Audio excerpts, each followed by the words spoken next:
राजा निग्र को गिरगिट योनि से मुक्ति किस प्रकार प्रदान हुई।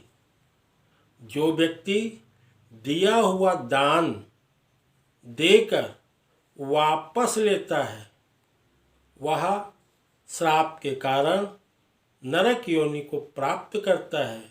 राजा निग्र ने अपने राजमहल पर प्रतिदिन 1001 गौ को दान दिया करता था। एक दिन किसी ऋषि महात्मा ने पहुंचा। ऋषि ने राजा से प्रार्थना किया और राजा ने उस ऋषि महात्मा को 1001 गौ का दान दिया। राजा निग्र सबसे पहले अच्छा काम करते थे, दान करते थे, उसके बाद प्रजा का देखभाल करते थे। और वह ऋषि जब गौ को लेकर गया उस समय उस गांव का हीर भी गौ को लेकर आ रहा था। अब दोनों का संगम हो गया। दोनों का संगम होने के कारण अहीर बोलता है सब गाय मेरी है, और राजा जो ऋषि था वह कहता है 1001 गौ मुझे राजा निग्र ने दान दिया है। और दोनों सभा में गए।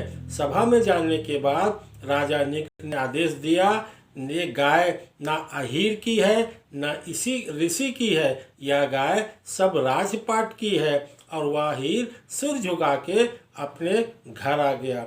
और राजा निग्र ने ऋषि को बोला, पुनः बोला, आपको 1001 गौ का दान दे रहा हूँ। ऋषि ने कहा, महाराज दान एक मर्ते दिया जाता है और आप दान देकर ले लिए हैं। कुछ समय के बाद राजा निग्र की मृत्यु होती है। जब जीवात्मा यमराज के पास पहुंचता है और उसके मंत्री जब उसकी जीवन के सब पद्धति को छानबीन करते हैं तो पता चलता है कि 99% राजा निग्र ने पुण्य किया है, मगर उस पुण्य में 1% क्या किया है कि दान देके वापस ले लिया है।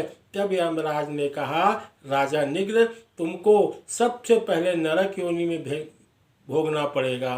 तब राजा निग्र ने कहा, मुझे स्वीकार है, और दिया हुआ दान लेने के कारण वह राजा निग्र गिरगिट योनि में जन्म लिया।